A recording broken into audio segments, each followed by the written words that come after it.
ইউটিউবে এই প্রথমবার আমি বানাতে চলেছি মাছের ডিম দিয়ে ম্যাগি। গরম জলে প্রথমে দিলাম আমি ম্যাগিটা সেদ্ধ হয়ে গেল। এখন আমি জল ঝরিয়ে নেব। বাঁধাকপিতে অল্প লবণ দিলাম, লবণ দিয়ে কষতে নেব।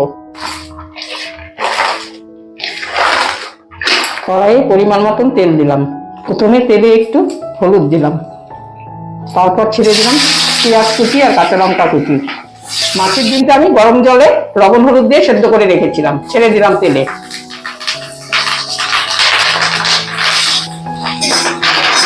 ছেড়ে দিলাম বাঁধাকপি গাজর ঘষে নেওয়া, ছেড়ে দিলাম টমেটো কুচিগুলো,